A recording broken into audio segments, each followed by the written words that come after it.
লোকসভায় এফডিএ ইস্যুতে সরকারের জয় হয়েছে, কিন্তু তৃণমূল নেত্রী স্পষ্ট করেছেন এই সরকার মাইনরিটিতে রয়েছে, এই সরকারে যাওয়া উচিত এবং নতুন করে একটা ম্যান্ডেট নেওয়া উচিত। অধীর চৌধুরী রয়েছে আমাদের সঙ্গে, রেল দপ্তরের প্রতিমন্ত্রী।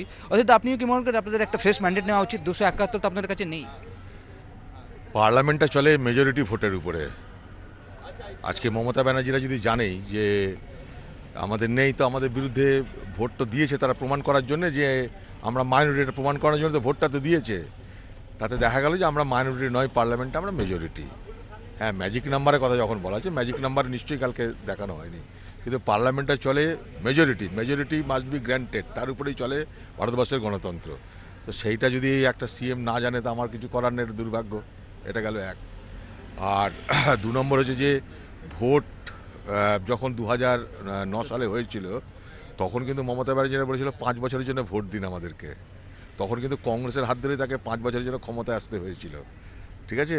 তো ওনার যদি মনে হয় যে কংগ্রেসের কোনো সাহায্যে আমার কিছু হয়নি, তাহলে আমরা ওনাদেরই এমপিদের পদত্যাগ করে একবার নির্বাচনে যাওয়া উচিত, যাতে প্রমাণ হয় যে না, কংগ্রেস ছাড়া ওনারা একা একাই পশ্চিমবঙ্গে এমপি হিসাবে জিতেছেন, 19টা এমপি পেয়েছেন। এবার ওনাদের এটা প্রমাণটা দেওয়া উচিত। আর কংগ্রেস যখন ভোটের সময় হবে, কংগ্রেস অবশ্যই ভোট করবে। তার জন্য সময়ের দরকার আছে, সে সময়টা যেন অপেক্ষা করে থাকে।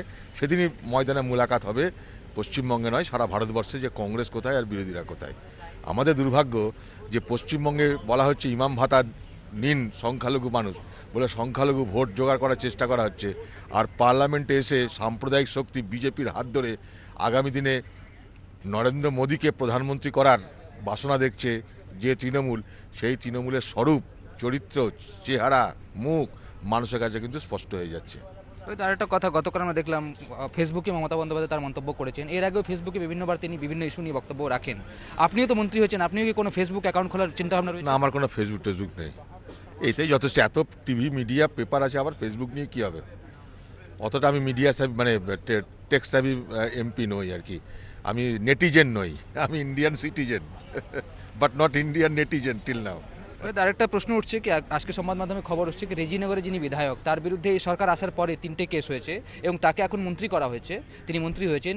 এবং এইটাকে আপনি কিভাবে দেখছেন? এটা কিছু না, যখন কেউ সিপিএম এর আমলে, যেমন সিপিএম এর বিরোধিতা যখন আমরা করি পশ্চিমবঙ্গের কংগ্রেস, তখন সব আমরা সমাজ বিরোধী হয়ে যাই। ঠিক একই প্রক্রিয়া তৃণমূলের আমলে হয়েছে।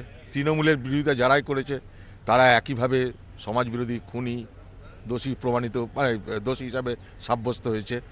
তো আমাদের যিনি কংগ্রেসের বিধায়ক ছিলেন, তার বিরুদ্ধে কোনো কেস থাকতে পারে, কিন্তু তার বিরুদ্ধে কেস থাকা মানে তিনি বিরাট অপরাধী একথা আমি বলতে পারবো না।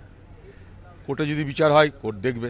কিন্তু আমার বক্তব্য হচ্ছে যে যখন তুমি আমার বিরোধিতা করবে, তখন তুমি শত্রু।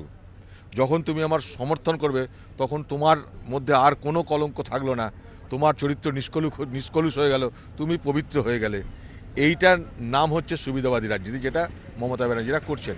কারণ এই হুমায়ুন কবির যখন কংগ্রেসে ছিল, তখন তারা তাকে শত্রুর মতন ব্যবহার করেছে, সমাজ বিরোধী মতো ব্যবহার করেছে, জনপ্রতিনিধি হিসাবে তাকে সম্মান দেয়নি। আজকে যখন তার দলের কাছে গেছে, তখন তার সব কিছু ভালো হয়ে গেছে। অর্থাৎ ব্যাপারটা হচ্ছে কি, যে কাজের সময় কাজী, আর কাজ পুরালেই পাজি। তুমি আমার কাজে লাগলে তোমাকে আমি কাজী বলবো, তুমি আমার বিরোধিতা করলে তোমাকে আমি পাজি বলবো। স্পষ্ট করলেন অধীর চৌধুরী। একদিকে মেজরিটির কথা তিনি জবাব দিলেন, অন্যদিকে রেজিনগরের বিধায়ককে যেভাবে এমএলএ কে মন্ত্রী করা হয়েছে তারাও জবাব দিলেন মুর্শিদাবাদের জেলা সভাপতি এবং রেল দপ্তরের প্রতিমন্ত্রী। বিজেন্দ্র সিং, এপি আনন্দ, নয়াদিল্লি।